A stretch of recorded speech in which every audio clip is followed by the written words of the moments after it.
શાકભાજીના ધંધાની તકરારમાં વેપારી અને તેના પિતા સહિત 3 લોકો પર પડોશી અને તેના પિતા સહિત 4 વ્યક્તિએ તલવાર અને ચપ્પુથી હુમલો કર્યો હતો, જેમાં વેપારીના પિતાનું મોત થવા પામ્યું છે, જ્યારે તેને ઇજાગ્રસ્ત ભાઈને ખાનગી હોસ્પિટલમાં ખસેડવામાં આવ્યો હતો.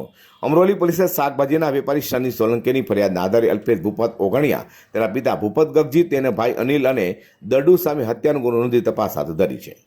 સની મારું નામ છે દેવી પૂજક. કઈ જગ્યાએ રહેવાનું? મારું અમરોલી આવાસ H4 306 એમાં 20 નંબર. અચ્છા, શું થયું હતું? ફ્રૂટ માટે કે રોડ એ રોડ માટે ખોફ જમાવતો હતો. ક્યાંય કોઈને વેચવાનું નહીં. રામચોક, આપણે સુદામા ચોકની આગળ, VIP સર્કલની આગળ રામચોક આવે. કોણ રોગ જમાવતો? અલ્પેશ ઓગણિયા દેવી પૂજક. શું કહેતો હતો? ભૂપતભાઈ. શું કહેતો હતો? એ કહેતો હતો કે તારે મારી નાખો, તારા ટાટિયા ભાંગી નાખવા છે, એવું મને રોજ ધમકી દેતો. તો એક દિવસે એને કરીને બતાવ્યું, મારા પપ્પાને મારી નાખ્યા.